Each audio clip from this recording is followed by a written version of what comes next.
एक नई चीज़ आ गई है जिसको कहते हैं कि माइक्रो चीटिंग। माइक्रो चीटिंग यानी कोई ऐसा काम जो मुझे नहीं लगता कि गलत है, पर अगर मैंने मेरी गर्लफ्रेंड को बताया तो उसे गलत लग सकता है, तो उससे छुपा के कर लिया जाए। आई थिंक मेरी जनरेशन के लोग तो ऑलरेडी ये क्राइसिस फील कर रहे हैं, स्पेशली मेरी जनरेशन के वो वाले लोग जो इस टाइम पे सिंगल हैं। आने वाले टाइम में ये जो इनफिडेलिटी के 6 केसेस है 10 में से, ये 8 हो जाएंगे। एक पर्टिकुलर टाइप ऑफ वीडियोस बना रहे हैं जो होती है get ready with me videos. बहुत सारे पार्टनर्स को एक्टिव रिलेशनशिप्स में उन चीज़ों से प्रॉब्लम्स होती हैं। किसको फॉलो कर रहे हो, किसको अनफॉलो कर रहे हो, किसकी फोटोज लाइक कर रहे हो, ये सारे एट अ कॉन्सेप्चुअल लेवल आपको क्या ये सही लगता है या गलत लगता है? ज़रूरी नहीं है कि जो चेंजेस आ रहे हैं वो कंस्ट्रक्टिव ही हो, ये एक डिस्ट्रक्टिव चेंज है। आपको क्या लगता है कि साइलेंट ट्रीटमेंट सही है, गलत है? तो अवॉइडेंट अटैचमेंट स्टाइल वाला सोचेगा कि क्या ज़रूरी है हर बात पर इतना डिस्कशन करना, ठीक है होता रहता है, जाने दो। एंग्शियस वाले को नहीं चलता है। और अगर इन दो लोगों की शादी हो जाए तो ये दोनों बड़े खूबसूरत लोग हो सकते हैं, इन दोनों लोगों की जिंदगियां अच्छी हो सकती है, पर क्योंकि ये साथ में है इसलिए जिंदगी भर लड़ते रहेंगे। आपके हिसाब से क्या आप प्रिडिक्ट करते हो कि जेनजी रिलेशनशिप्स आज से 10 साल बाद किस तरह की दिखेंगी? मुझे लगता है कि बहुत अकेलापन होगा, बहुत डिप्रेसिव स्टेट्स होगी, एक एम्प्टीनेस होगी लोगों की लाइफ में, लोगों के पास आइसोलेशन होगा, सोशल आइसोलेशन। जैसे हमारी जो जनरेशन है उसमें जब बात नहीं भी बन रही थी रिलेशन में तो हमेशा 4 लोग थे आसपास, वो चीज़ों की कमी होगी, तो एक ज़बरदस्त क्राइसिस होगा आने वाले टाइम में। इस माहौल में how can a person make a relationship last? सिर्फ एक ही चीज़ है जो किसी इंसान को बहुत ही संभाल के रख सकती है। वेलकम बैक विकास, कैसे हो आप? आई एम गुड यार, एब्सोल्युटली गुड। आप कैसी हैं? मैं एकदम ठीक हूँ। हमने सोचा कि हम आपको एक और बार वापस बुलाते हैं और थोड़ी सी और रिलेशनशिप्स के बारे में बात करते हैं। एंड टू बी ऑनेस्ट, इस एपिसोड का आइडिया मेरे को आया था जब अभी मैं रिसेंटली अपने एक इंटर्न से बात करी थी।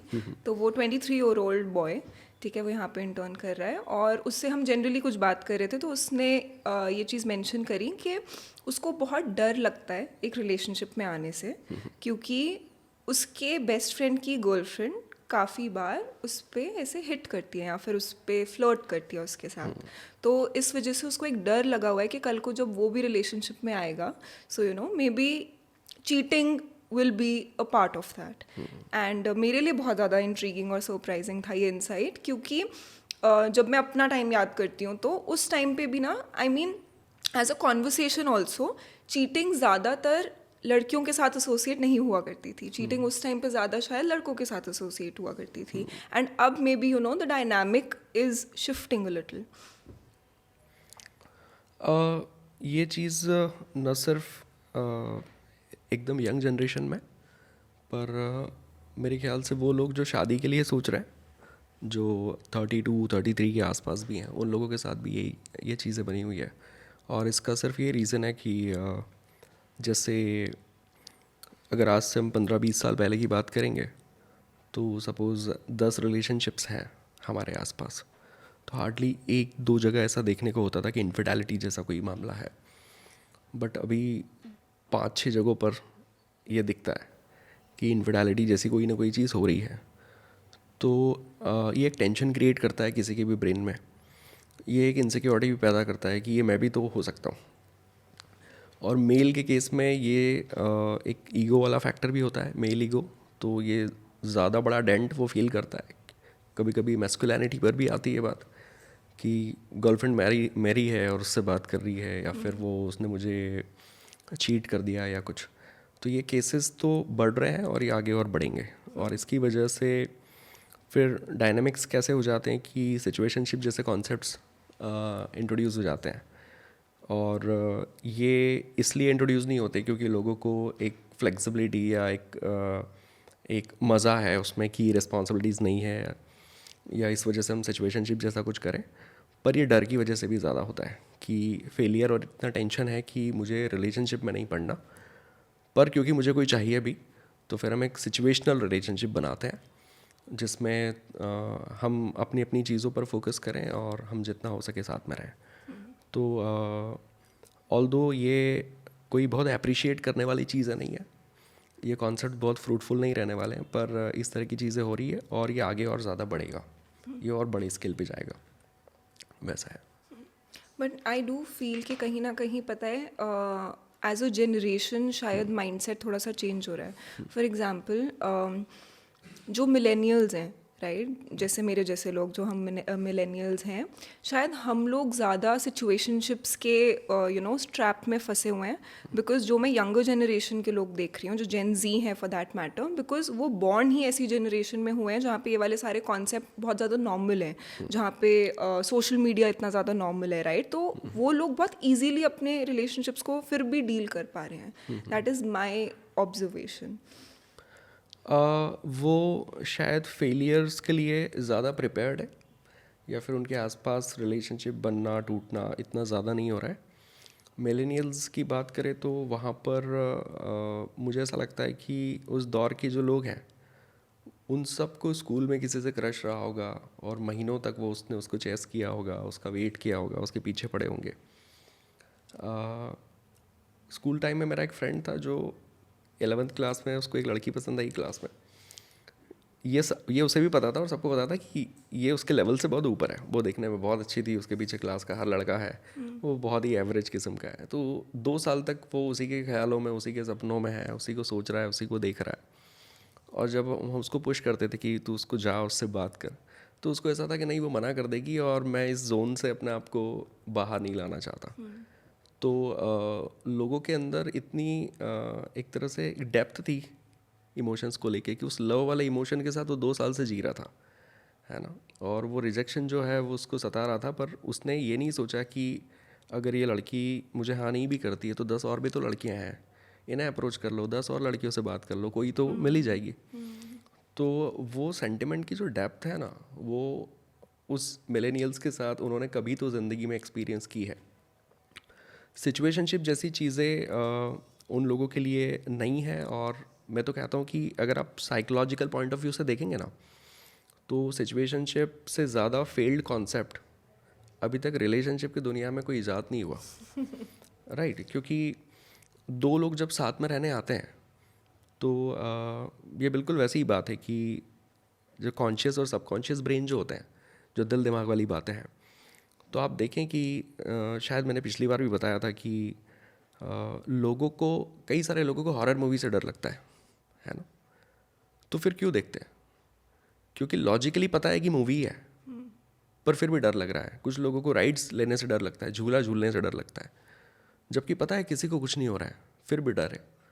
कुछ लोगों को लगता है कि घर ही सबसे सेफेस्ट प्लेस है दुनिया की, पर वहाँ अकेले नहीं रह सकते, डर लगता है। तो ये डर कहाँ से आ रहा है जब पता है कि लॉजिकली तो कुछ गड़बड़ है नहीं? तो यानी कि हमारा जो सबकॉन्शियस ब्रेन जहाँ से फीलिंग्स निकल के आती है वो लॉजिक नहीं समझता है। और सिचुएशनशिप में पढ़ना है या रिलेशनशिप कैसे बनाना है, ये पूरा आइडिया कॉन्शियस आइडिया है, जहाँ पर 2 लोग ये तय करते हैं कि हम ऐसे ऐसे रहेंगे। बट जब वो साथ में टाइम स्पेंड करना शुरू करते हैं तो सबकॉन्शियसली वो बॉन्ड क्रिएट करते हैं। तो एक दूसरे के साथ पसंद आना या सेंटिमेंट्स कनेक्ट होना या ऑक्सीटोसिन और दुनिया भर की चीज़ें, तो उसकी वजह से वो पसंद आने वाली बात तो बन रही है। अब सबकॉन्शियस इस लॉजिक को नहीं समझता है कि मुझे इतना ही रहना है इसके टच में, इतना ही प्यार करना है। तो इवेंचुअली तो उन दोनों में से या तो दोनों या कोई एक इंसान रोने ही वाला है।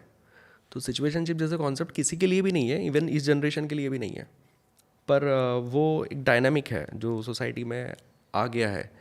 और ज़रूरी नहीं है कि जो चेंजेस आ रहे हैं वो कंस्ट्रक्टिव ही हो, ये एक डिस्ट्रक्टिव चेंज है। और सिचुएशनशिप की अगर बात करें तो एक्स्ट्रा मैरिटल अफेयर्स तो एक लंबे अरसे से हमेशा से ही चलते आए हैं, वो सब सिचुएशनशिप्स ही हैं। वो उसमें और इसमें कुछ फ़र्क नहीं है, बस अभी हमने उस तरह के रिश्तों को एक नाम दे दिया है, अभी तक नाम नहीं था। तो ये चीज़ें चलती आ रही है, बट अभी क्योंकि नाम मिल गया है, एक वैलिडेशन मिल गया है, तो ये एक स्वैगी फैक्टर हो गया है। तो ये जनरेशन इसको फुल ऑन यूटिलाइज कर रही है कि हमें तो करना ही ये है, मजबूरी में नहीं, बाई चॉइस हम यही करना चाहते हैं। और वो डर की वजह से भी है, और उसके पीछे वो फेलियर वाली और वो सारी बातें हैं। तो ये तो ऐसा रहेगा, और इस तरह के जो कॉन्सेप्ट्स हैं ना, ये और ज़्यादा क्राइसिस क्रिएट करेगी आगे चल के। आई थिंक मेरी जनरेशन के लोग तो ऑलरेडी ये क्राइसिस फील कर रहे हैं, स्पेशली मेरी जनरेशन के वो वाले लोग जो इस टाइम पे सिंगल हैं, राइट। क्योंकि या तो लोगों को वो बचपन का प्यार मिला हुआ है जो स्कूल टाइम पे मिल गया, या फिर कॉलेज टाइम पे मिल गया and they are happily married, या फिर कुछ लोग जिन लोगों ने चूज़ कर लिया है कि ठीक है may be marriage is not for us, right. But जो सिंगल लोग हैं जो एक्टिवली ढूंढ रहे हैं रिलेशनशिप, आई थिंक इस current changing cultures, changing generations के बीच में कहीं ना कहीं वो लोग बहुत डिफ़िकल्ट है उन लोगों के लिए नेविगेट करना लव एंड रिलेशनशिप्स। एंड आपको ऐसा लगता है कि कहीं ना कहीं लॉयल्टी का मीनिंग भी चेंज हो चुका है या इवॉल्व या डिवॉल्व हो चुका है ओवर टाइम? अभी का आप देखना कि अभी हमारे आसपास जितने भी रिलेशनशिप है जिसमें इस वजह से टेंशन क्रिएट हुआ है, वहाँ एक नई चीज़ आ गई है जिसको कहते हैं कि माइक्रो चीटिंग। माइक्रो चीटिंग यानी कोई ऐसा काम जो मुझे नहीं लगता कि गलत है, पर अगर मैंने मेरी गर्लफ्रेंड को बताया तो उसे गलत लग सकता है, तो उससे छुपा के कर लिया जाए वैसा। तो इस तरह की जो चीज़ें हैं ये बहुत ज़्यादा होने लगी है। तो इस पे दो लोगों के बीच में हमेशा एक टेंशन बना रहता है। ये चीज़ें एक्सपोज होती है, बाहर आती है, तो ये ट्रस्ट इश्यूज़ और लॉयल्टी और ये किसी भी डायरेक्शन में जा सकता है। पर जब हर इंसान ये लिबर्टी लेना चाहता है ना कि इतना तो किया ही जा सकता है, इसमें तो कुछ गलत नहीं है, माइक्रो चीटिंग वाली चीज़ है, तो लॉयल्टी के केसेस बढ़नी है, ये इश्यूज़ आएंगे। और आप अपने पार्टनर को भी इनकरेज कर रहे हो कि तू भी कर ले, तुझे करना है तो अब क्योंकि सेंटिमेंट्स इन्वॉल्व है, आप किसी के सामने ऐसी टेम्पटेशंस रख दो खूब सारी और फिर उसे ये कह दो कि मेरे सामने भी टेम्पटेशन है पर मैं अपने आप को कंट्रोल रख रहा हूँ तो तू भी रखना। तो ज़रूरी नहीं कि हर इंसान इतना स्पिरिचुअली इवॉल्व है कि उसके सामने कोई चीज़ रखी है और वो उसको उसमें आगे बढ़ेगा नहीं। तो ज़रूरत से ज़्यादा तो एक्सपोजर है ना जो हम एक दूसरे के लिए ओपन करते हैं, वो भी ट्रस्ट इश्यूज़ जैसी चीज़ों को या इनफिडेलिटी जैसी चीज़ों को बढ़ाता है। तो अब हमने वो सब बढ़ा दिए हैं, तो लॉयल्टी वाले मामले जो हैं वो ड्रास्टिकली बढ़ने लगे हैं। कई बार ये भी होता है कि आप देखें कि जैसे इतने सारे कपल्स वगैरह से मैं मिलता हूँ, ट्रस्ट इश्यूज़ है, तो ट्रस्ट इश्यूज़ कई बार जब थोड़ा सा देखने जाते हैं तो ऐसा लगता है कि ट्रस्ट इश्यूज़ नहीं है, ट्रांसपेरेंसी इश्यूज़ है। कि जैसे मैंने कहा कि 10 में से अगर 1-2 लोग गड़बड़ कर रहे हैं तो मुझे ज़्यादा भरोसा है अपने पार्टनर पे कि नहीं हमारे बीच कुछ नहीं होगा कभी भी।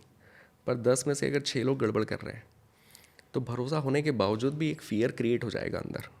अब या तो मेरा पार्टनर ये कह दे कि इस तरह के फ़ियर अपने मन में ही रहने देना, मेरे तक मत लेके आना, या तो वो ऐसा कह दे, या हम इतने ओपन रहें कि एक दूसरे के फ़ियर भी कन्वे करें। तो वो फ़ियर यही है कि मुझे ये डर सताता है कि इस तरह की चीज़ों में हम भी कहीं गड़बड़ ना कर दें। वैसे में सामने वाला इसको नेगेटिवली ले सकता है कि तुमको ट्रस्ट नहीं है मुझ पर।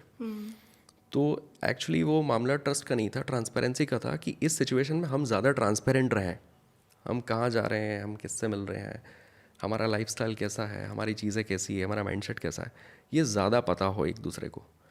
तो एक व्यक्ति सोच रहा है कि रिलेशनशिप में ट्रांसपेरेंसी होगी तो मेरा जो ये फियर है ये ठीक हो जाएगा, पर दूसरा उसको ट्रांसपेरेंसी के एंगल से नहीं देख के ट्रस्ट के एंगल से देख रहा है कि तुमको तो ट्रस्ट ही नहीं है मुझ पे, और उसको अटैक्ड फील हो रहा है। हाँ, तो ये जो कपल के बीच में लड़ाई है ना, ये बेकार का एक कॉन्फ्लिक्ट है। यहाँ कुछ गलत हुआ भी नहीं है, बट एक कॉन्फ्लिक्ट अराइज हो गया है। और अगर आप इसको ब्रॉडली देखोगे तो वो व्यक्ति जिसको जाके बोला जा रहा है कि आप ट्रांसपेरेंट रहो, वो जाकर बाहर इसको वैसे ही कहेगा कि ही डोंट ट्रस्ट मी। तो ट्रस्ट को ज़्यादा ऐसे ग्लोरीफाई किया जाता है कि ट्रस्ट है या ट्रस्ट नहीं है। असल में रिलेशनशिप्स ट्रांसपेरेंसी से चलेंगे और आने वाले टाइम में ये जो इनफिडेलिटी के 6 केसेस है 10 में से ये 8 हो जाएंगे, है ना। तो उस समय भी लोगों को अगर अपने रिलेशनशिप में सस्टेनेबिलिटी चाहिए तो उनको ट्रांसपेरेंसी बढ़ानी पड़ेगी। ट्रस्ट पे कम बात करते हुए ट्रांसपेरेंसी पे ज़्यादा हो तो कुछ बात बन सकती है। राइट। और अभी आपने बहुत एक अच्छे कॉन्सेप्ट की बात करी माइक्रो चीटिंग के बारे में, राइट।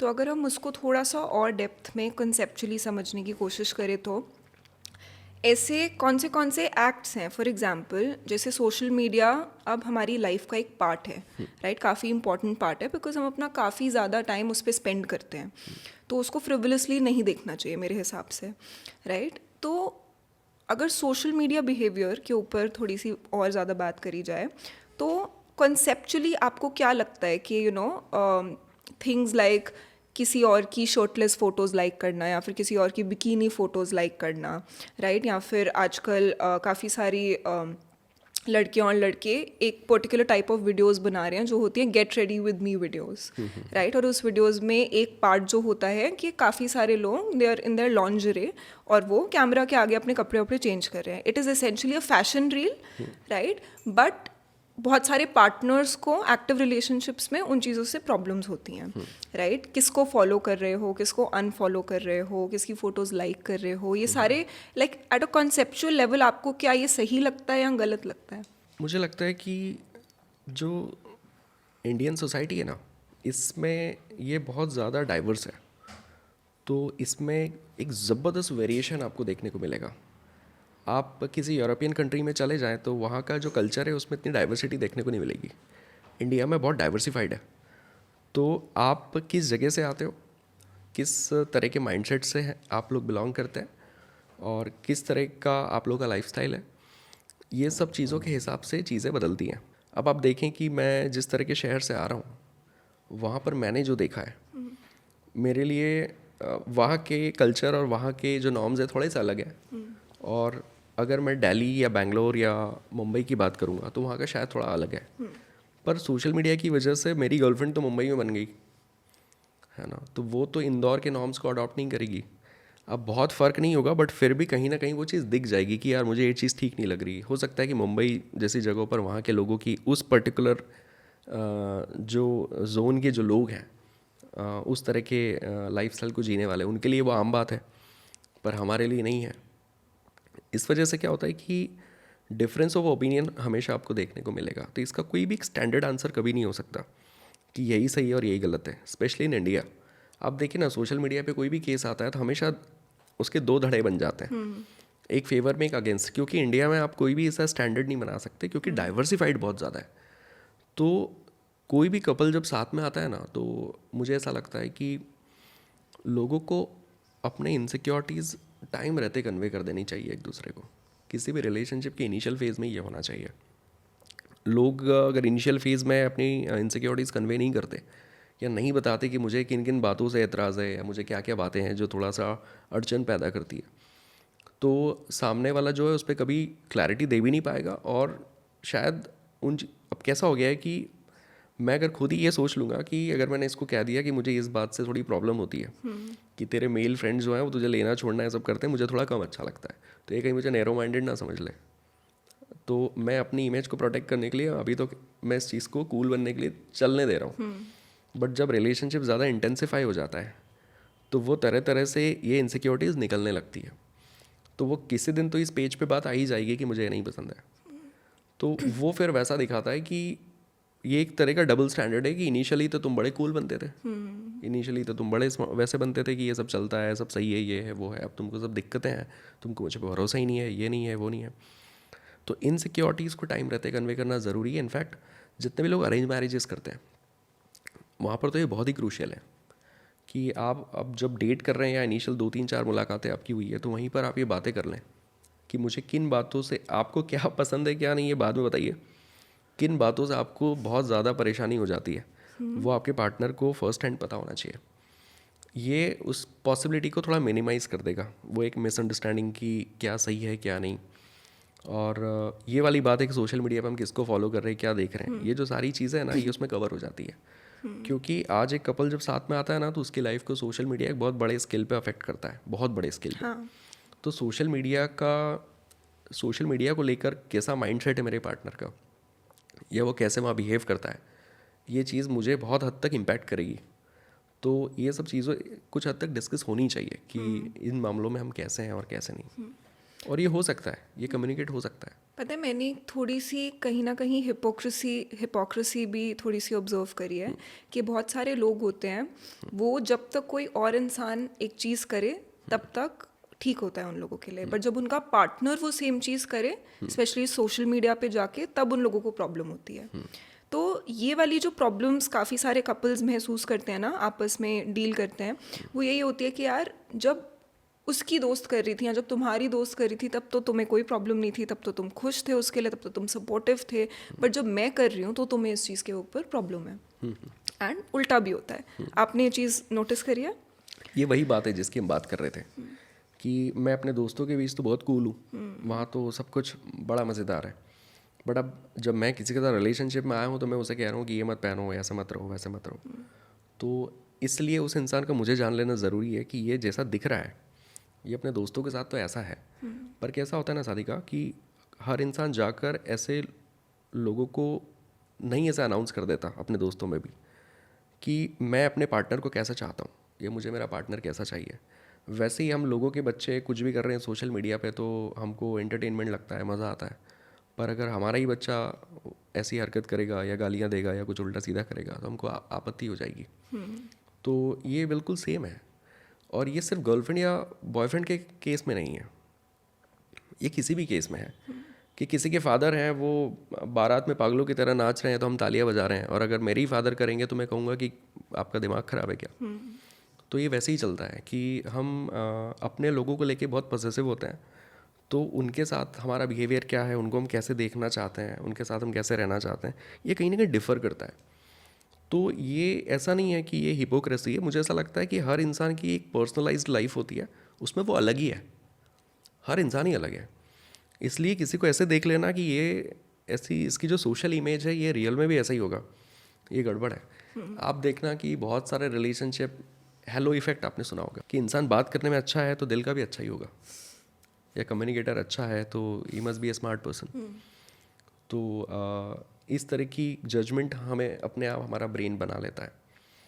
तो कैसा होता है कि कोई सपोज़ मैं अपने ग्रुप में हूँ तो मेरी जो सोशल इमेज है वहाँ पर देखकर कोई भी लड़की अगर मुझसे इंप्रेस हो रही है तो वो तो शायद थोड़ी गलती भी कर देगी अगर वो मुझे ऐसा ही मान ले जैसा मैं वहाँ दिख रहा हूँ, और उसके हिसाब से वो 2-4 और अच्छी चीज़ें उस हेलो इफेक्ट के चलते कंसिडर कर ले कि ये इन सब चीज़ों में अच्छा है तो ये ज़रूर एक बढ़िया लड़का होगा, तो गड़बड़ हो जाएगी। तो आप इसको हिपोक्रेसी कहें या कुछ भी कहें, पर मुझे ऐसा लगता है कि हर इंसान की एक पर्सनल ज़िंदगी है और उसमें थोड़ा अलग है। इसलिए ज़रूरी है थोड़ा कि हम उसके साथ समय बिताएं और उससे बातें करें, और उसकी डीप इनसिक्योरिटीज़ क्या है, उसकी कंडीशनिंग क्या है पास्ट की, या चीज़ों को लेकर उसकी थॉट क्या है, ये समझ में आता है। एक और इम्पॉर्टेंट बात बताता हूँ कि जब कोई किसी को डेट कर रहा है या रिलेशनशिप में है या किसी इंसान को आपको पता करना हो कि असल में इसका कैरेक्टर क्या है, तो आपको वो तब पता लगेगा जब वो एडवर्सिटीज़ में है। अगर मान लीजिए कि कोई लेट ही हो गया थोड़ा, है ना, या मान लीजिए कि किसी ने कुछ प्रॉमिस किया था और वो प्रॉमिस पूरा नहीं हुआ, या कोई चीज़ उसने सोची थी कि मुझे मिलनी है वो नहीं मिली, किसी चीज़ के लिए उसने पे किया और वो सर्विस उसको नहीं मिली, या किसी भी चीज़ पर वो डिसअपॉइंट हो गया या गुस्सा हो गया, नाराज़ हो गया, तो उस सिचुएशन में वो इंसान कैसे बिहेव करेगा वो उसका रियल कैरेक्टर दिखाता है। तो आप ज़्यादातर केसेस में ऐसा भी देखोगे कि ऐसे लोग जो बहुत जेंटल, बहुत पोलाइट हैं, और अगर इनको गुस्सा आता है तो इनसे बुरे लोग ही नहीं हैं। इतना साइलेंट ट्रीटमेंट देना या फिर इतना चिल्लाना या चीज़ें फेंकना, कि ऐसे कई सारे लोग मैंने देखे हैं कि पार्टनर कह रहा है कि सर जब हम बाहर निकलते हैं तो लोगों को लगता है कि ये सबसे हैपनिंग कपल है हमारे सर्कल में, पर असल में हम लोग ऐसे नहीं हैं। असल में तो हम लोगों के बीच में बहुत स्ट्रेस होता है, हम सीधे मुँह बात भी नहीं कर सकते एक दूसरे से, इतनी परेशानी है। तो हर इंसान ना एक पर्सनलाइज्ड लाइफ उसके जीवन में चल रही है और उस तक पहुंचना ज़रूरी होता है। तो ये मान लेना कि ये जैसा दिख रहा है ऐसा ही होगा, ये हमारी मैच्योरिटी होगी। अभी आपने बहुत इंटरेस्टिंग चीज़ बोली, आपने बोला साइलेंट ट्रीटमेंट। वैसे आपको क्या लगता है कि साइलेंट ट्रीटमेंट सही है, गलत है, कैसा है? साइलेंट ट्रीटमेंट किसी भी लिहाज से सही नहीं है। नहीं है? नहीं, बिल्कुल भी नहीं, क्योंकि जब हम लोग बात करते हैं टॉक्सिक रिलेशनशिप की, उसके कुछ कुछ पॉइंटर्स ऐसे जब मैं लोगों को बताता हूँ तो उसमें से एक यही आ जाता है कि आप कांस्टेंट नेगेटिव एनर्जी कैरी करके चलते हैं। जब आपको कोई बात बुरी लग गई और आप कह भी नहीं रहे, कोई पूछ रहा है और आप कह रहे हैं कि नहीं कुछ नहीं हुआ, तो आप सिर्फ उस इंसान को नहीं अफेक्ट कर रहे, आप पूरे घर की एनर्जी को ख़राब कर रहे हैं। उस एनर्जी में अगर आपके इन-लॉज हैं या फिर आपके पेरेंट्स हैं या आपके बच्चे हैं, वो भी अफेक्ट होते हैं। तो जैसे हम लोग नहीं बोलते कि मुंह चढ़ा कर घूमते रहना, तो कुछ लोगों की ऐसी आदत होती है कि उन्हें आप टू द पॉइंट बात भी नहीं करनी है, सीधा सीधा बताना भी नहीं है, और उन्हें नाराज़ भी रहना है। तो वो जो नेगेटिव एनर्जी है ना, वो उस पूरे घर की एनर्जी को ख़राब करती है, और वहाँ पर रहना स्ट्रेसफुल है। वहाँ पर जो बच्चे रेज होंगे ना उस एनवायरनमेंट में, वो भी उस घर के अंदर कम से कम रहना चाहेंगे, वो दोस्तों के साथ ज़्यादा जाएंगे, क्योंकि उन्हें लगेगा कि घर जाकर वही टेंशन और वही अजीब सा ऑकवर्ड वैसा माहौल होता है। तो साइलेंट ट्रीटमेंट देने वाले लोग न सिर्फ सामने वाले को पनिश कर रहे, पर उस इकोसिस्टम में हर इंसान को ही पनिश करने लग रहे हैं, वैसा है। तो जैसे मैं पर्सनली बहुत ज़्यादा अपने गर्लफ्रेंड्स के बीच में जब हम लोग बैठते हैं और अब हम डिस्कस करते हैं, बहुत सारी मेरे एक्सपीरियंस में बहुत सारी औरतों का ये एक टैक्टिक सा होता है, और टैक्टिक से भी ज़्यादा this is the way they process a fight, right? कि उनको किसी चीज़ का बुरा लग जाता है, वो शायद उस माइंड स्पेस में नहीं होते कि वो उस बारे में बात करें, बट वो चीज़ उनके मन से रिजॉल्व भी नहीं हुई होती, राइट? तो उनको लगता है कि शायद उनके लिए दिमाग में एक कूलिंग ऑफ पीरियड होता है. तो how should they handle it? Because कहीं ना कहीं a lot of people don't think that it is bad. They just feel it's important. Cope up mechanism जो होता है ना, वो हर इंसान का अलग होता है कि कुछ डैमेज हो गया है तो कैसे कोप अप करना है. तो मेरे साथ भी ऐसा है कि अगर मुझे कोई बात बुरी लगी या मैं खुश नहीं हूँ तो मैं सोचता हूँ कि यार मुझे थोड़ी देर अकेले रहना है. पर वो सॉलिट्यूड है, वो एकांत है, वो मुझे बिल्ड करता है, वो रीबिल्डिंग की प्रोसेस है, वो मुझे मेरे लिए कंस्ट्रक्टिव है, वो मुझे मेरे दिमाग में जो नेगेटिव थॉट्स हैं ना उसको रिजॉल्व करने में हेल्प करता है. एक व्यक्ति जो है वो सॉलिट्यूड में नहीं जा रहा है, लोनलीनेस में जा रहा है कि मुझे अकेला छोड़ दो, मुझे किसी से बात नहीं करनी है, और वो नेगेटिवली सब प्रोसेस कर रहा है या ओवर थिंक कर रहा है, तो वो इशू को बिल्डअप कर रहा है उस प्रोसेस में. यानी कि वो वेट कर रहा है कि अब उसको आ जाने दो घर, वैसा. तो आप उस टाइम को, वो कूलिंग पीरियड, अगर कूलिंग पीरियड ही है तो फिर अच्छी बात है. बट अगर उस समय चीज़ें बिल्डअप हो रही है तो ज़्यादा अच्छा है टाइम रहते बात हो जाए, जल्दी ही बात हो जाए. एक और चीज़ होती है बहुत सारे कपल्स में कि एक एंग्शियस अटैचमेंट वाला है तो उसको चाहिए कि अभी ही बात करनी है. आपने ऐसे लोग देखे होंगे कि हम लोग किसी फाइट के साथ सोते नहीं जब तक वो रिजॉल्व ना हो जाए, है ना. जब तक वो सॉल्व नहीं होगी सोना नहीं है. तो अगर दोनों एंग्शियस अटैचमेंट वाले लोग हैं तो उनके लिए ये चीज़ वर्क करेगी कि बात कर लो, सब कुछ रिजॉल्व करो, शांति से सो जाओ, अगले दिन से कोई टेंशन नहीं चाहिए. बट दो में से अगर एक व्यक्ति का अटैचमेंट स्टाइल अवॉइडेंट है तो टू सम एक्सटेंट मेरा है वो. मेरा भी. तो मुझे ऐसा लगता है कोई भी प्रॉब्लम हो गई तो मुझे लगता है छोड़ो यार, अभी जाने दो, अभी इस पर बात नहीं करना है. मुझे ऐसा लगता है कि कल तक ये चीज़ ना थोड़ी सी डाइल्यूट हो जाएगी, तो फिर जहाँ अभी 1 घंटा बहस होनी है ये 10 मिनट में कल फिनिश हो सकता है, कल या 2 दिन बाद. तो अवॉइडेंट वाला इंसान जो है उसे घबराहट सी होती है हमेशा उन सिचुएशन को फेस करने में जहाँ पर उसको झिझक होती है. हाँ, झिझक होती है. जैसे मैं जिस बिज़नेस में हूँ, तो जब भी ऐसा होता है हमारे बिजनेस पार्टनर्स बोलते हैं कि यार बैठकर हिसाब कर लें, तो मुझे टेंशन सी होती है यार हिसाब करना मतलब ठीक है नेक्स्ट वीक करेंगे, क्योंकि अब उसमें एक टेंशन है कि प्रॉफिट हुआ होगा या लॉस हुआ होगा, ऐसा तो नहीं कि बहुत खर्चे हो गए. तो घबराहट सी होती है कंक्लूजन निकाल तक पहुंचने के लिए. तो लगता है जो जैसा चल रहा है चलने दो, किसी भी चीज़ के कंक्लूजन के लिए बार बार मत बोला करो कि इस पर कुछ फाइनल कंक्लूजन चाहिए ही चाहिए, जो जैसा चल रहा है सब अच्छा है. तो अवॉइडेंट अटैचमेंट स्टाइल वाला सोचेगा कि क्या ज़रूरी है हर बात पर इतना डिस्कशन करना, ठीक है होता रहता है, जाने दो. एंग्शियस वाले को नहीं चलता है. और अगर इन दो लोगों की शादी हो जाए तो ये दोनों बड़े खूबसूरत लोग हो सकते हैं, इन दोनों लोगों की ज़िंदगी अच्छी हो सकती है. पर क्योंकि ये साथ में है इसलिए ज़िंदगी पर लड़ते रहेंगे, ये खुश नहीं रहेंगे. और आप दोनों को अगर पर्सनली सुनेंगे तो आपको ऐसा लगेगा कि ये भी तो सही है, ये भी तो ठीक ही बोल रहा है, तो गलत भी कोई नहीं है. तो ऐसी भी चीज़ें होती है. तो वैसे में क्या होता है कि एक मिडिल ग्राउंड आपको करना होता है कि एंग्शियस वाले को इतना समझना चाहिए कि इस पॉइंट पे अगर ये नहीं बात करना चाहता है तो ज़रूरी नहीं है कि अभी की अभी ही करनी है, 1-2 दिन में कर लेंगे. और अवॉइडेंट वाले को ये सोचना होगा कि क्योंकि मैं अवॉइडेंट हूँ इसका मतलब ये नहीं कि हम हफ्ते 2 हफ्ते तक बात ही नहीं कर रहे हैं या फिर बाद में जाकर उस बात को कभी डिस्कस किया ही नहीं. तो 1-2 दिन के बाद वो प्रायोरिटीज उसको कर ले. तो हमें एक दूसरे के हिसाब से जीना तो सीखना होगा. तो ये कुछ ऐसी चीज़ें हैं जहाँ पर सामने वाला कैसा है, उसका कोप अप मैकेनिज़्म क्या है, वो कैसे बिहेव करता है, उसको देख लेना ज़रूरी है. अगर वो अकेले में बिल्टअप हो रहा है तो उसके पार्टनर को रीच आउट करना चाहिए और उससे बात करने की कोशिश करनी चाहिए. वैसा एक और डाउन साइड होती है अवॉइडेंट पर्सनालिटीज़ में कि वो इसीलिए बात नहीं कर रहे होते बिकॉज उन लोगों को अंदर से घबराहट हो रही होती है, राइट? बट आगे वाला इंसान ये समझता है कि शायद उनको फ़र्क ही नहीं पड़ता. हाँ, एंड आई थिंक यहाँ से मिसअंडरस्टैंडिंग्स भी शुरू हो जाती हैं, जो एक डिफरेंट लूप होता है फिर. हाँ, ऐसे है. अभी रिसेंटली एक कपल से मैं बात कर रहा हूँ बेंगलोर के. तो एकदम डिवोर्स वाला सिचुएशन है और वो लोग मेरे पास आ गए. अब मेरे पास आ गए, वाइफ से बात कर रहा हूँ तो वाइफ कह रही है कि इस इंसान ने कभी मुझे टाइम ही नहीं दिया, कभी बात करना ही ज़रूरी नहीं समझा.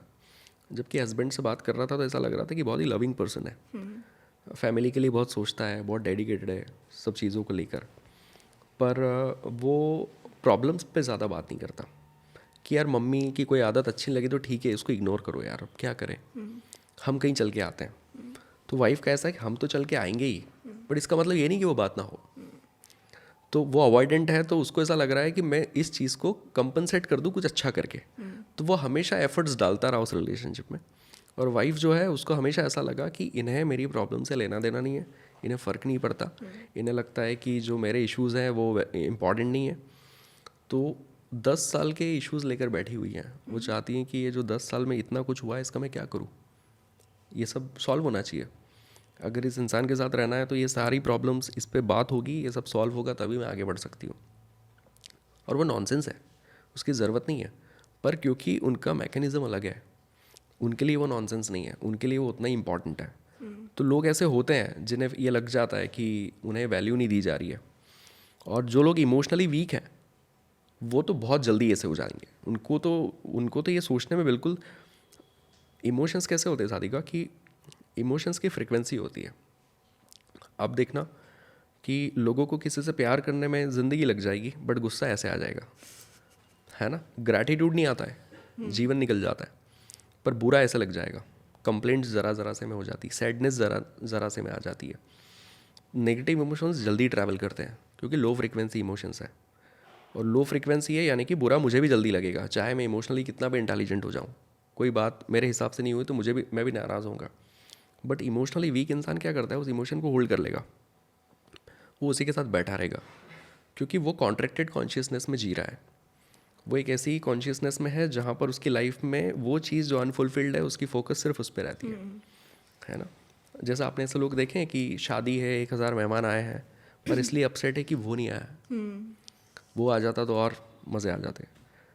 अब इनको पता है कि इनकी ज़िंदगी में 1-2 बार ही ऐसा होगा कि इतने लोग कभी आपके यहाँ आएंगे, पर वो उन लोगों को सेलिब्रेट नहीं कर पा रहे इतने लोगों का आना, वो उस एक इंसान के लिए। तो कॉन्ट्रैक्टेड कॉन्शियसनेस वाला इंसान हमेशा जो चीज़ मिस है ना उसको लेकर बैठ जाएगा। ये होते हैं इमोशनली वीक लोग। तो ये नेगेटिव इमोशन को होल्ड करके बैठ जाते हैं। और जो इमोशनली स्मार्ट है वो उस इमोशन को पास होने देता है कि हाँ गुस्सा आया था बट अभी ठीक है ना, गया वो हो गया। और जितने भी हाई इमोशंस होते हैं, divinity, enlightenment, Joy, gratitude, love, happiness, high frequency emotions होते हैं, सस्टेनेबल होते हैं। ग्रैटिट्यूड ऐसा नहीं है कि यार सुबह 8 बजे तक तो मैं फील कर रहा था, 10 बजे अचानक लो हो गया और फिर 2 बजे फिर एकदम स्पाइक आ गया, ऐसा ग्रैटिट्यूड तो है 6 महीने पहले भी था, आज भी है, आगे भी रहेगा।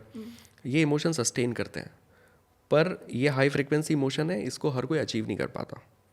तो उसके लिए इंसान का इमोशनली थोड़ा स्मार्ट होना ज़रूरी है। तब आप देखें कि बात रिलेशनशिप की चल रही है और मैं कॉन्शियसनेस पर आ गया कि कौन से कॉन्शियसनेस में आप जीते हो, इससे भी ये तय होगा कि आपकी रिलेशनशिप की क्वालिटी कैसी होगी। आप इंसान चाहे कितने भी अच्छे हों, पर आप कॉन्ट्रैक्टेड कॉन्शियसनेस में जीते हैं तो आपका पार्टनर तंग हो जाएगा आपके आगे। तो वो इंसान जिसको ऐसा लग रहा है कि मेरी सुनी नहीं जा रही, मेरे मन की नहीं हो रही है, अगर ऐसा सच है तो उनके पार्टनर को कोऑपरेट करना चाहिए।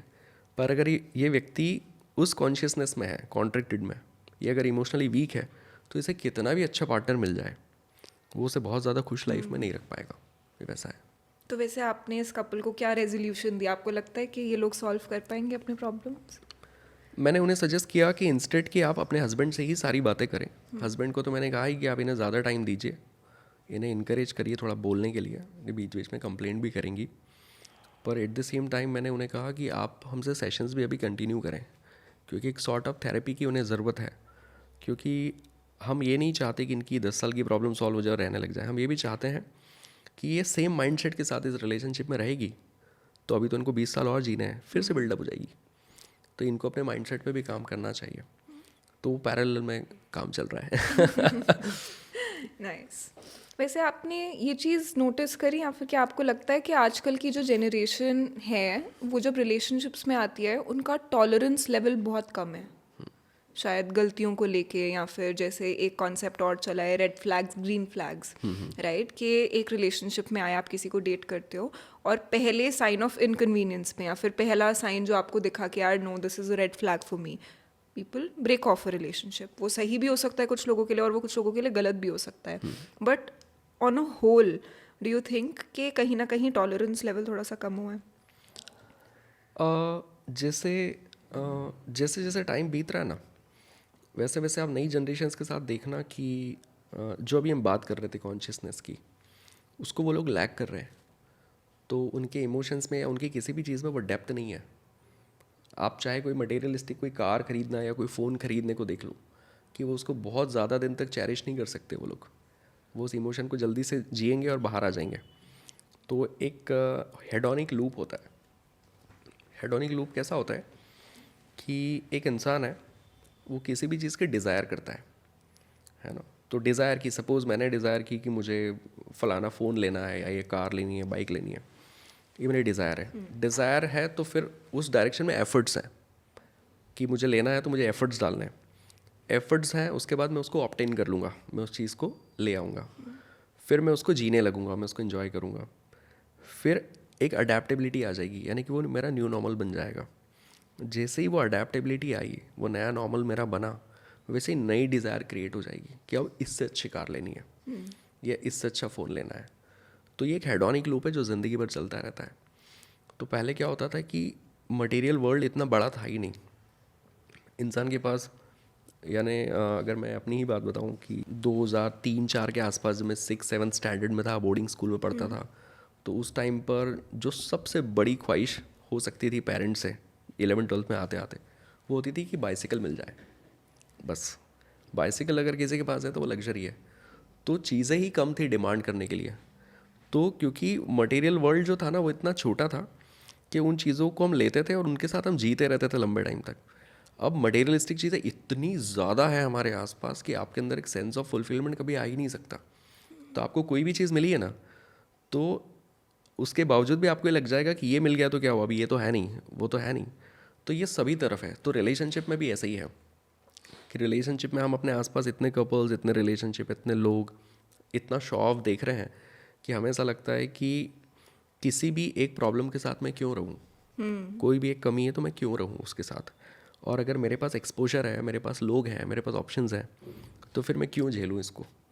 तो मैं ये नहीं समझ रहा हूँ कि मैं कुछ ढूंढ रहा था, और वो शायद ये था कि मुझे एक इंसान चाहिए, कंपेनियन चाहिए, जिसके साथ मैं अलाइन हो सकूँ, जिसके साथ मैं अपनी ज़िंदगी बांट सकूँ। अब गोल ये नहीं है, गोल ये है कि ये क्यों, जब इससे अच्छा है तो उससे अच्छा है तो फिर वो क्यों, वैसा। एक ना बड़ी फ़नी सी स्टोरी है, मैंने पता नहीं कहाँ तो सुनी थी कि एक ऐसे माउंटेन्स हैं, हरी घास के बड़े बड़े मैदान हैं। तो वहाँ पर एक व्यक्ति है, उसके पास गधा है ना। तो उसने सोचा कि ये रोज़ काम करता है, तो आज इसके छुट्टी का दिन है, तो आज इसको छोड़ देते हैं कि तू जा, रोज़ तो हम ही घास ला के इसको डालते हैं, आज तू खुद ही जा और सब खा के आ, है ना, ये बड़े बड़े मैदान तेरे लिए खुले पड़े हैं। तो वो खाने लगता है, तो उसको ऐसा लगता है आज फ्रीडम मिली, आज मैं बाहर निकला हूँ, तो मैं ये घास क्यों खाऊँ इतनी छोटी सी, मैं वो जो बड़ी घास दिख रही वो खाऊँगा। तो वहाँ जा रहा है, फिर उसको लग रहा है कि ये क्यों, वो। तो वो ऐसा ट्रैवल करता रहा 3-4 घंटे, और फिर उसके मालिक ने उसको आवाज़ दी, बुलाया और बांध दिया, और वो भूखा ही रह गया। वो कह रहा है कि मैं तो कुछ खा ही नहीं पाया, क्योंकि मुझे लग रहा था कि इससे अच्छी घास है तो फिर ये क्यों खाऊं, आज पहली बार तो फ्रीडम मिली है। तो हम लोगों की हालत आजकल थोड़ी ऐसी भी है, उस गधे जैसी। उस गधे जैसी कि हमको लग रहा है कि यार इससे अच्छी चीज़ वहाँ है, तो हम इसको क्यों, इसके साथ क्यों रहे, फिर वहाँ रहकर, क्योंकि हेडोनिक लूप है ना, वो कभी भी कंप्लीट नहीं होगा शादी का, वो घूमते ही रहेगा। तो आप दुनिया में कितने भी अच्छे इंसान के साथ आ जाइए, वो न्यू नॉर्मल तो बन जाएगा, है ना। और तब एक्सपोजर है, और लोग अगर आपके सामने खड़े हैं जो उस पॉइंट पे भी आपको प्रपोज कर रहे हैं, उस पॉइंट पर भी आपके साथ रहना चाहते हैं।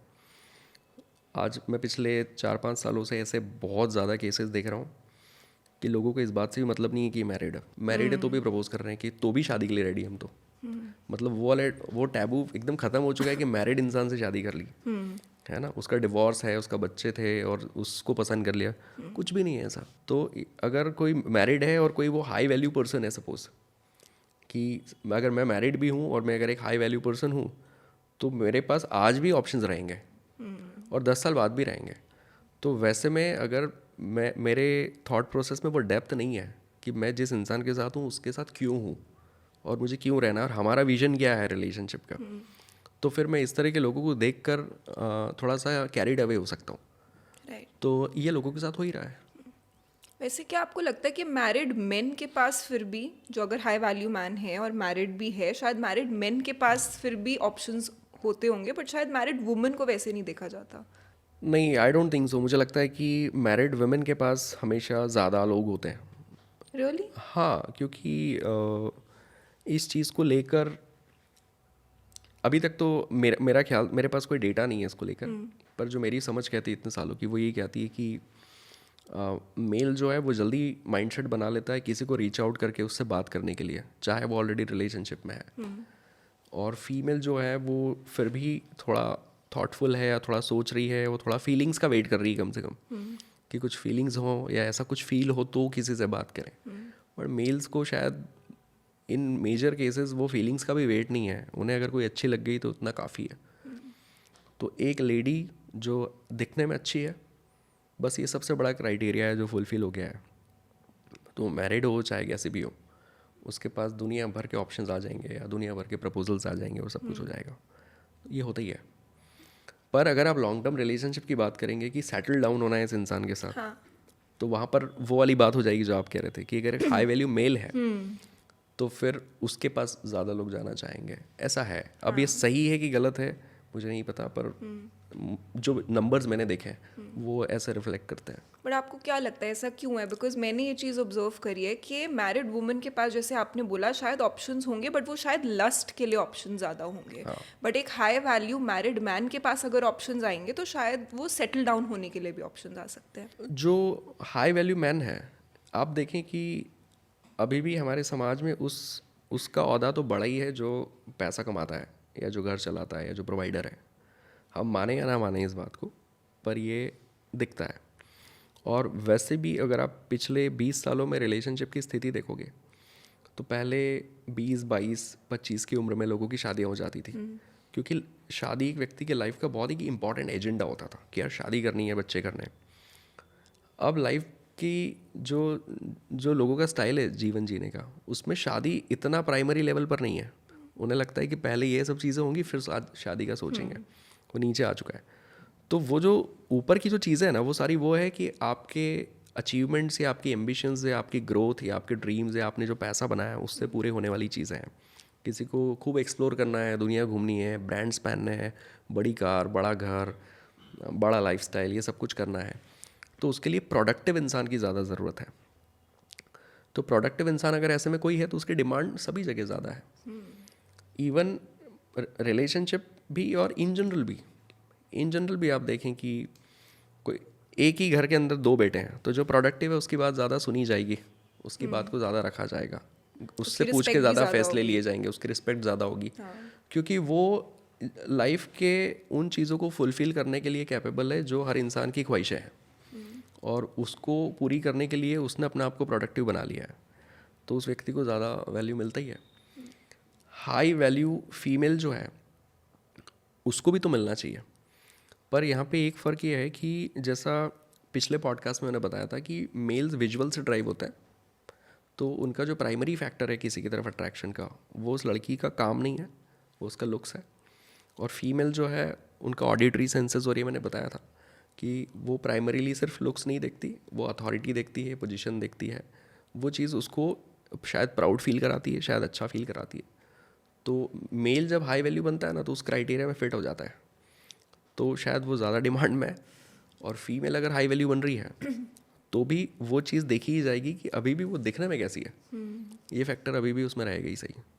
इनफैक्ट जिस तरह की हमारी सोसाइटी है, फीमेल अगर ज़्यादा हाई वैल्यू है तो मेल के साथ ईगो इश्यूज हो जाएंगे कि इसके साथ रहना है मतलब मुझे इसके हिसाब से चलना है, इसकी सुननी है, इसकी अपनी डिमांड्स होगी, ये स्टबन होगी चीज़ों को लेके, ज़्यादा अपने थॉट्स को लेकर ज़्यादा स्ट्रिक्ट होंगी, तो उसके साथ रहना ज़्यादा मुश्किल भी हो सकता है। तो ये भी कुछ साइकोलॉजिकल फैक्टर्स है जो इंसान की मतलब इच्छाओं को, डिज़ायर्स को थोड़ा अफेक्ट करते हैं।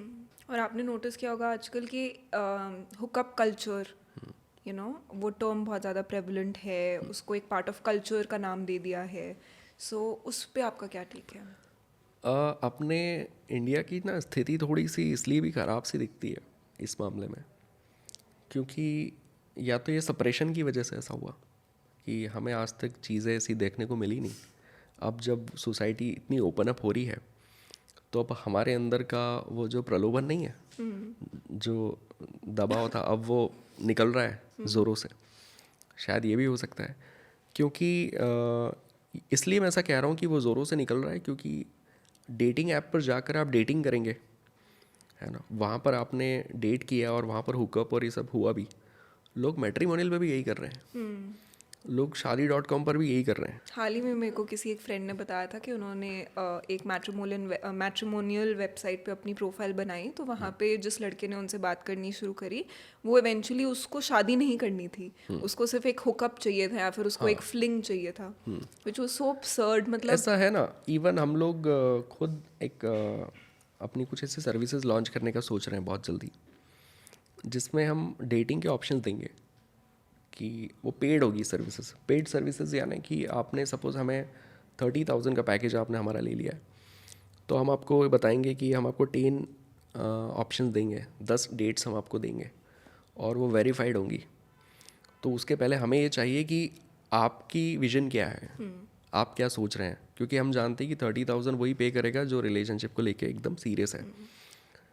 और जो शादी के लिए देख रहा है या डिवोर्स हो गया है तो दूसरी शादी के लिए देख रहा है, उसकी डिमांड्स क्या है, उसकी डिमांड्स हमें पता है, और हमारे पास जो डेटा है उस डेटा में से हमारी टीम फिल्टर करके उसको लोग दे रही है जो उसकी रिक्वायरमेंट के हिसाब से फिट बैठ रहे हैं, ताकि सही लोग सही लोगों से मिल सकें। और 10 डेट्स हैं जो उसकी होंगी 10 लोगों के साथ, और वी आर होपिंग कि उसमें से उसे अपना एक कंपेनियन मिल ही जाए। तो हुकअप्स और इन सब चीज़ों की वजह से क्या हो गया है कि जो क्रेडिबल प्लेटफॉर्म्स थे ना, वो भी स्पॉइल हो गए। वैसे में ऐसे लोगों की वाकई में आज ज़रूरत है कि जो सच में एक पार्टनर दे दे जिसके साथ मैं शादी करके सेटल हो सकूं। हमारे पास बहुत इंक्वायरीज होती है इस तरह की कि शादी करनी है और कोई एक अच्छा पार्टनर चाहिए, पर उस जगह पे तो रहना नहीं। वहाँ से तो लोग बिल्कुल डिप्रेस होके आ जाते हैं कई बार मैट्रिमोनियल से या डेटिंग ऐप्स वगैरह से। और ये सिर्फ इस वजह से हुकअप कि एकदम ऐसा है जैसे कि कोई बाढ़ सी आ गई है कि जहाँ पर भी लोग कनेक्ट हो रहे हैं वहाँ पर सिर्फ एक ही बात हो रही है कि मिलते हैं और बस हमें अब ये सब चीज़ें हैं जिसमें हम इंटरेस्टेड हैं। 2 दिन 3 दिन बात होगी और लोगों को सेक्सटिंग करनी है। इससे मतलब मैं लोगों को ये कहने लगा कि अगर आप अरेंज मैरिज कर रहे हैं, या अरेंज मैरिज तो छोड़िए, आप रिलेशनशिप में भी आ रहे हैं और आपको एक अगर अच्छा इंसान चाहिए जिसके साथ आप लॉन्ग टर्म सोच रहे हैं, सिर्फ 2 महीने आप उसको एंटरटेन मत कीजिए ये सेक्सुअल टॉक्स के लिए और पर्सनली मिलने के लिए। सिर्फ 2 महीने। लोगों के अंदर 2 महीने का भी पेशेंस नहीं है। अगर वो कोई फालतू की बात कर रहे हैं, ये भेज दो वो भेज दो, इस बारे में बात सेक्सटिंग वगैरह, और आप उसको कहने लगे कि नहीं यार ये सब नहीं प्लीज़, तो 8-15 दिन से ज़्यादा नहीं झेलेगा वो आपको, अगर वो उन्हीं सब चीज़ों के लिए मोटिवेटेड है तो इस तरह के लोग खुद ब खुद ही फिल्टर आउट हो जाएंगे। 2 महीने सिर्फ। आप सोचिए कि इन सब चीज़ों की सप्लाई इतनी ज़्यादा है कि एक सही इंसान को ढूंढने के लिए पहले हमको देखना होगा कि ये 2 महीने की पेशेंस है क्या इसके अंदर। इतना ज़्यादा है, सब कुछ हो चुका है। ये बिल्कुल भी अच्छी बात नहीं है। अगर आप यूएस वगैरह में देखेंगे तो डेटिंग ऐप से 7 शादियाँ होती है 10 में से, और हमारे यहाँ मैट्रिमोनियल पे भी नहीं होता ऐसा। तो बहुत अच्छी चीज़ नहीं है, पर मुझे ऐसा लगता है कि जब इसकी इनफ सप्लाई हो जाएगी तो शायद ये डाइल्यूट हो जाएगा। राइट।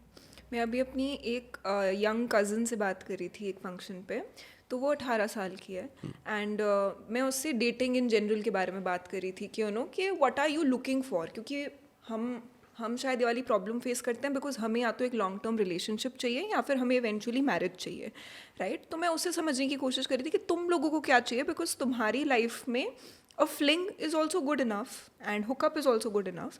तो उसने मेरे को ये चीज़ बोली कि यार हमें रिलेशनशिप एज सच नहीं चाहिए, हमें एक्सपीरियंसेस चाहिए, एंड वो एक्सपीरियंसेस हमारे लिए good enough for now. And वो बहुत डिफरेंट माइंडसेट लगा मेरे को कि एक टाइम शायद हमारा भी होगा कि हमें एक्सपीरियंसेस चाहिए, बट हमें कभी इस लेवल तक नहीं चाहिए कि हम बस एक्सपीरियंस ही लेते रहे लाइफ में और उसका कुछ मिले ना हमें। नहीं, सच कहूँ तो ये एक यूफोरिया है। उस यूफोरिया में कैसा होता है कि आप किसी भी रैंडम इंसान से मिलें जो आपको थोड़ा भी अट्रैक्टिव लग रहा है, उससे आप बात करें, तो जो इनिशियल 2-3-4 महीना होता है वो बड़ा मज़ेदार फेज़ होता है। तो कुछ लोग एडिक्टेड होते हैं उस फेज़ के, क्योंकि आप किसी भी इंसान के साथ 6-8 महीना साल भर रह लिए तो वो डाइल्यूशन आता है कि हाँ, आप थोड़ा स्टेबल हो रहा है रिलेशन, तो अब हम उतना ज़्यादा पैशनेट या उतने पागल नहीं हैं कि पूरे टाइम चैट कर रहे हैं, पूरे टाइम बातें कर रहे हैं और सब कुछ। तो वो डाइल्यूशन जब आता है ना, तो जो लोग उस यूफोरिया के एडिक्टेड हैं वो एक के बाद दूसरा, दूसरे के बाद तीसरा रिलेशनशिप बनाते रहते हैं। इसमें दो चीज़ें हैं। पहला, ये लोग अपनी लाइफ में कभी भी एक सेंस ऑफ फुलफिलमेंट इनको मिलेगा नहीं।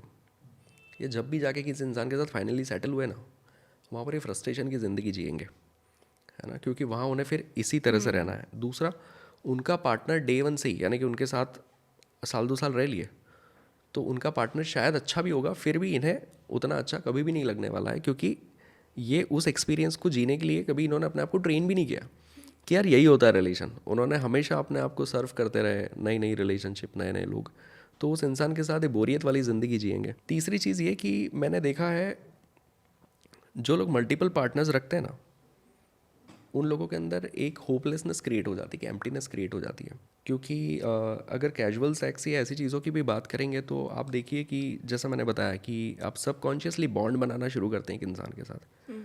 तो इसको मैं यूँ समझाता हूँ कि मान लीजिए मेरा बचपन है, बचपन में मुझे पेरेंट्स ने बोर्डिंग स्कूल भेज दिया।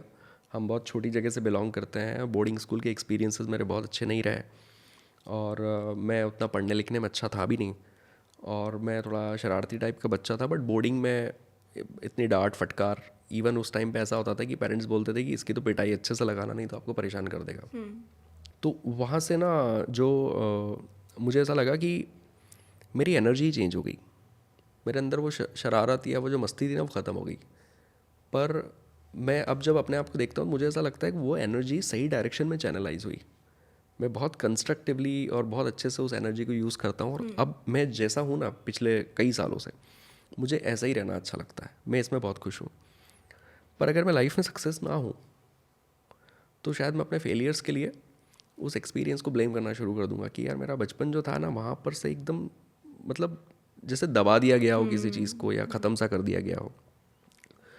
तो ये जो लोग हैं जो मल्टीपल पार्टनर्स के साथ कनेक्टेड रहते हैं, अगर इनको लाइफ में कोई सेटबैक आ गया, या किसी पार्टनर ने इनको चीट कर दिया या छोड़ दिया, या कोई रिलेशनशिप में कुछ बुरा इनके साथ हो गया, तो वो जो पास्ट के सारे इवेंट्स हैं ना, वो इनको ट्रॉमा दे देंगे। क्योंकि उस समय इंसान बैठ के सोचता है कि यार शायद मुझे हर इंसान अपने फ़ायदे के लिए ही मिलने आया, या मुझे हर किसी ने यूज़ ही किया, या शायद मुझे सब लोग सिर्फ इसी लायक समझते थे, मेरे साथ कोई लॉन्ग टर्म नहीं रहना चाहता, मुझे कोई प्यार नहीं करना चाहता। तो ये एक एम्प्टीनेस क्रिएट हो जाती है। और मैंने ऐसे कई सारे क्लाइंट्स को डील किया है जिन्होंने ज़िंदगी का एक फ़ेज़ जो है उसको बहुत मस्ती से बहुत अच्छे से जिया, और एक टाइम के बाद वो इस फेज़ में आ गए। तो आप, लाइफ इज़ अनसर्टेन ना, ज़रूरी नहीं कि आपकी ज़िंदगी में किसी पॉइंट पे जाके कोई प्रॉब्लम होगी ही नहीं, बट अगर प्रॉब्लम होगी तो ये सारे एक्सपीरियंसेस आप पर बर्डन ना बन जाएं उस दिन।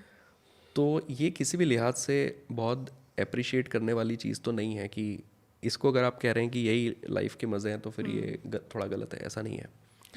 प्लेजर और हैप्पीनेस दो अलग चीज़ें हैं। अब अगेन मैं जब अब हम बात कर रहे हैं ना, तो मुझे याद भी नहीं आ रहा है कि हमने पिछली बार क्या क्या बातें की, पर मैं बता देता हूँ कि प्लेजर जो होता है ना, वो बहुत ही सेंसरी होता है, सेंसरी स्टिमुलेशन होता है। जैसे मान लीजिए कि मुझे सपोज़ मुझे गुलाब जामुन खाना पसंद है,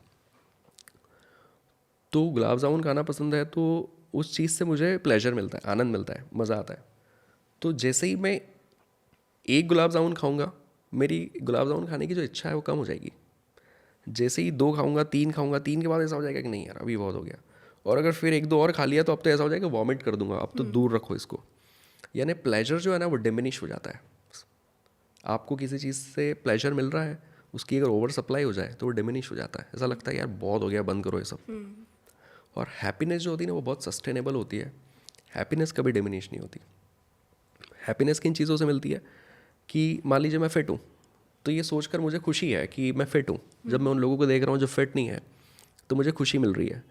अगर मेरा करियर अच्छा है, मेरे पास ज़रूरी चीज़ें हैं, सब कुछ, मैंने अपनी लाइफ को अच्छा बैलेंस रखा है, तो वो लोग जिनकी लाइफ में वो बैलेंस नहीं, उनको देखकर मुझे खुशी मिलेगी मतलब कि मैंने कम से कम अपनी लाइफ को अच्छा संभाला।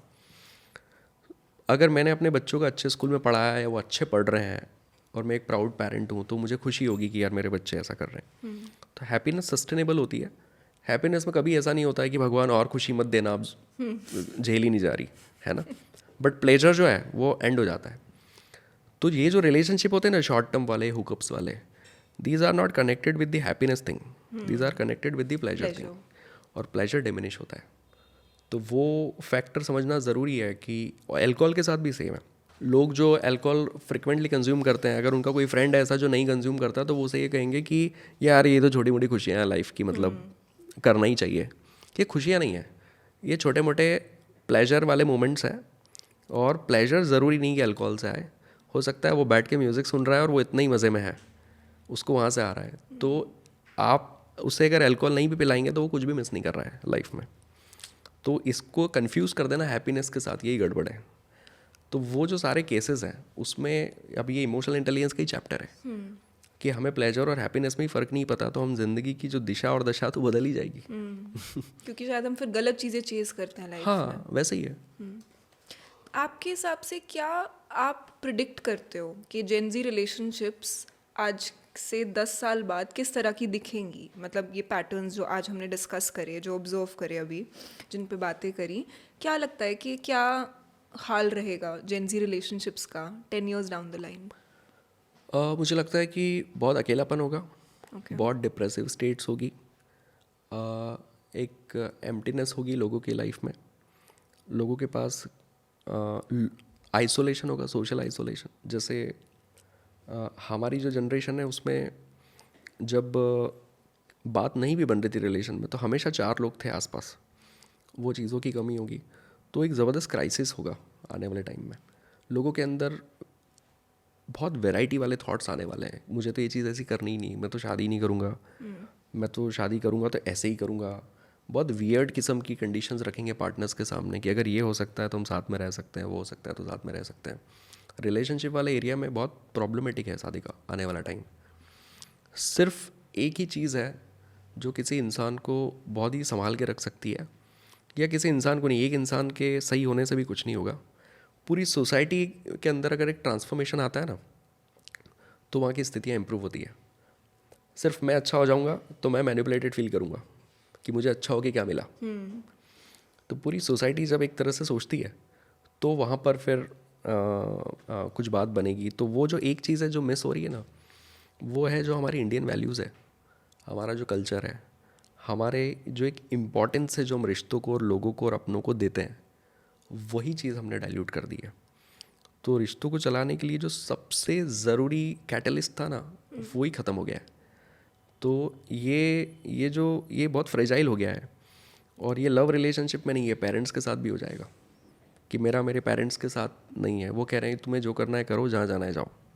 वैसा अब के जो पेरेंट्स होंगे वो भी अपने बुढ़ापे की प्लानिंग ऐसे कर रहे हैं कि बच्चे रहे ना रहे, हमारा सिक्योरिटी कैसा रहेगा, हाँ, रिटायरमेंट फंड रहे, रिटायरमेंट फंड्स और ये सब कुछ सोच रहे हैं। 30s में है जो लोग, मेरे जो फ्रेंड्स हैं सॉफ्टवेयर इंजीनियर्स हैं, अभी से उनकी तो प्लानिंग्स ऐसी हैं लॉन्ग टर्म, 20-30 साल बाद इतना पैसा मिल जाएगा, 40 साल बाद इतना पैसा मिल जाएगा, ऐसे घर चलेगा, वैसे चलेगा। तो सिनेरियो चेंज हो रहा है और ये कोई बहुत अच्छी चीज़ नहीं है। पर मुझे ऐसा लगता नहीं कि वो फ्लिप अभी आने वाला है। मुझे लगता है कि शायद 100-200 साल में शायद वापस आएगा तो आएगा।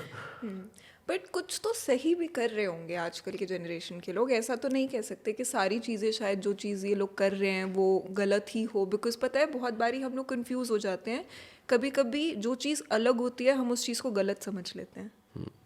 दरअसल अभी ये जो केस चल रहा है ना समय रैना वाला, और हाँ जी, तो इसमें मैं कहीं बात कर रहा था तो मैं कह रहा था कि हम लोगों ने एक शॉर्टकट ढूंढ लिया है हर बात में इस जनरेशन को ब्लेम करने का, कि कुछ भी ख़राब चल रहा है तो ये जनरेशन ख़राब है, इस जनरेशन को ही गालियाँ सुननी, इस जनरेशन को ही ऐसे मज़ा आता है, ये जनरेशन ही बिगड़ रही है। दरअसल ये जो जनरेशन जो अभी अब इनकी जो अपब्रिंगिंग हो रही है, तो अपब्रिंगिंग तो हम कर रहे हैं ना, उनने थोड़ी ना आके बोला था कि हमको ऐसा सुनाना है, ऐसा दिखाना। उनको सर्व करना तो हमने ही शुरू किया। तो ये जनरेशन की प्रॉब्लम नहीं है, this is a collective failure. ये एक पूरा सोसाइटी का फेलियर है। इसमें 80 साल का व्यक्ति भी जिम्मेदार है और 8 साल का बच्चा भी जिम्मेदार है। ये वैसा है, ये कलेक्टिव फेलियर है। सिर्फ इन सब चीज़ों के फ़ायदे इस जनरेशन को ज़्यादा मिल रही है और इन सब चीज़ों के नुकसान भी इसी जनरेशन को भुगतने हैं, वैसा है। तो हमें लग रहा है कि यही जनरेशन सब कुछ कर रही है, सब कुछ ये नहीं कर रही है। अब वो जो एपिसोड्स हैं उस पर 4-4 करोड़ व्यूज़ हैं। अब 4 करोड़ व्यूज़ है, मतलब हम सभी देख रहे हैं ना यार, है ना। और सब इंजॉय भी कर रहे हैं, और सब एक enjoy कर रहे डिस्क्लेमर हैं। के साथ देख रहे हैं कि उनका काम किसी को इन्फ्लुएंस करना नहीं था, उनका काम लोगों को हंसाना था। हाँ, मतलब वो वो जो हुआ है ना, वो सही हुआ है या गलत हुआ है वो तो एक तरफ है, पर मान लो उसको हम कह भी दें, हम ऐसा कह भी दें कि ये गलत हुआ है और ये सच में गलत हुआ है, तो आने वाला कल कैसा है इंडिया में, कल की सुबह कैसी होगी? क्या कल इंटरनेट पे गालियाँ नहीं होंगी या कुछ? वो तो सब कुछ होगा। तो फिर समाज कैसे बनेगा? फिर समाज ऐसे बनेगा कि हम सब लोगों को कलेक्टिवली ये सोचना पड़ेगा कि हम इस तरह के लोगों को इनकरेज ही ना करें। अगर स्टैंड अप कॉमेडियन भी आ रहा है और कहीं पर गालियाँ दे रहा है तो हम क्यों जाएं सुनने? या तो हम बॉयकॉट करें कि यार अगर आपकी शैली अच्छी है तो हम आएंगे सुनने, आपको ऐसे नहीं आएंगे। तो लोग जो है ना, मैं आपको एक बात बताता हूँ, दुनिया में क्रिएटिविटी की वैल्यू नहीं है सादिका, प्रोडक्टिविटी की वैल्यू है। अगर आप बहुत क्रिएटिव हैं, आप ऐसे पोर्ट्रेट्स बना देते हैं कि ये खड़े हुए हैं और ऐसे बना दिया, तो आप चौराहे पे 200 रुपये में बेचेंगे उस पोर्ट्रेट को। Creativity is not important, productivity important है। जिस दिन वो पोर्ट्रेट लाखों करोड़ों में बिकने लग गया, उस दिन आप सेलिब्रिटी बन जाएंगे। उस दिन फिर आपको 10 प्रोजेक्ट मिल जाएंगे। जो जाकिर खान है हमारे इंदौर से, तो क्या उसके पहले वो कॉमेडी नहीं कर रहे थे, या उसके पहले कुछ था नहीं क्या? सब कुछ चल रहा था, पर उन्होंने उसको कैपिटलाइज किया, या उन्होंने उस काम से पैसा बनाया, या उन्होंने बड़े बड़े ऑडिटोरियम भर दिए, तो लगने लगा कि यार यही चल रहा है तो फिर सब यही करते हैं। तो क्या है कि वो प्रोडक्टिविटी कहाँ से आती है? जब पूरी सोसाइटी किसी चीज़ को एक्सेप्ट करती है और उसके लिए पैसा खर्चा करती है, तो प्रोडक्टिविटी बिल्ड होती है ना। क्रिएटर ने कोई काम किया है और लोगों ने सपोर्ट ही नहीं किया तो वो एक दिन बंद कर देगा, बट लोगों ने उसको सपोर्ट किया है तो वो तो काम करेगा ही, उसको देख के 10 लोग और वही काम करेंगे कि यार यही चल रहा है और यही सब कुछ है तो फिर करना है। और प्रोडक्टिविटी जो है वो हम सब से है, तो हम इनकरेज करते हैं इन सब चीज़ों को। हम अगर ये एपिसोड हो गया, ये सब डिलीट भी हो जाए, चलो इन 4 लोगों के करियर भी ख़त्म हो जाए, तो 140 करोड़ लोगों का देश है। आने वाला कल कैसा होगा? क्या हम फिर यही सब चीज़ें देखेंगे? अगर हम यही सब देखने वाले हैं तो फिर ऐसे कुछ लोग पैदा हो जाएंगे। मतलब इतने बड़े देश में किसी की 2 4 5 10 लोग के करियर ख़राब होते हैं तो किसी को कुछ फ़र्क नहीं पड़ता है ना? कुछ भी फ़र्क नहीं पड़ता। इंपॉर्टेंट ये है कि एज ए सोसाइटी क्या कोई शिफ्ट आ रहा है क्या माइंडसेट में? अगर वो नहीं आ रहा है तो बात नहीं बनेगी। तो ये जो जनरेशन की बात है कि ये जनरेशन के साथ प्रॉब्लम, ये जनरेशन के साथ दिक्कत नहीं है। दिक्कत ये है कि हम सब कहीं ना कहीं थोड़े थोड़े गलत हैं। तो ये जो चेंज है ना, हम सब लेकर आए हैं, वैसा है। तो अगर मैं आपसे एक कंक्लूजन में पूछूं कि इस माहौल में how can a person make a relationship last? जो अभी जिसकी मैं बात कर रहा था कि हमारे वैल्यू सिस्टम्स क्या हैं, या मुझे लगता है कि हमें सबसे पहले अपने इमोशंस को मैनेज करते आना चाहिए। हमें सबसे पहले क्लैरिटी होनी चाहिए कि मुझे क्या चाहिए, और वो चीज़ें हमें कन्वे भी करते आनी चाहिए अपने पार्टनर को। उस इंसान के साथ खुश रहना है तो हमारे कॉमन इंटरेस्ट बहुत अच्छे हों, हम एक दूसरे की इनसिक्योरिटीज़ को समझें, अडेप्टेबिलिटी लेके आएँ और एक दूसरे के हिसाब से रहना शुरू करें। अगर ये फैक्टर्स हैं ना 2 लोगों के बीच में, तो वो कितना भी लंबा जी सकता है। अगर ये फैक्टर्स नहीं है, जैसा मैं बताता हूँ कि रिलेशनशिप के 6 स्टेजेस होते हैं, तो 6 में से जो पहला स्टेज होता है वो होता है lot of passion and lot of love, पर वो टेम्परेरी स्टेज होता है दुनिया के हर रिलेशन में। तो सेकंड स्टेज आई जाती है, जो बोलते हैं कि जहाँ प्यार तो है बट पैशन कम हो गया है। हर रिलेशन वहीं पर है। ये जो ट्रांजिशन होता है ना, लॉट ऑफ पैशन से लैक ऑफ पैशन वाला, कई सारे लोग इसको ग्रेसफुली रिसीव नहीं कर पाते।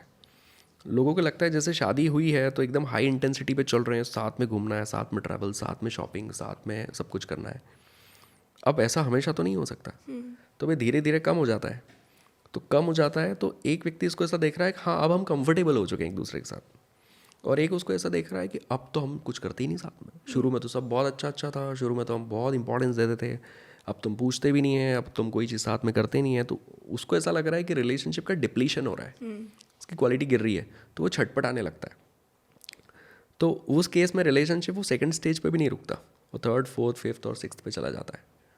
तो रिलेशनशिप को अगर संभालना है तो हमें समझ में आना चाहिए कि वो खूब सारे इनकन्वीनियंस, खूब सारे सेक्रीफाइसेस और खूब सारे रिस्पॉन्सिबिलिटीज से चलता है। इन 3 चीज़ों के लिए अगर हम कभी भी रेडी नहीं हैं तो हम रिलेशनशिप के लिए ही रेडी नहीं हैं, और इनके लिए रेडी हैं और लॉन्ग टर्म रेडी हैं तो फिर आपको बहुत लोग मिल जाएंगे जो आपके साथ ज़िंदगी जीना चाहेंगे। वैसा है। Well said. Thank you.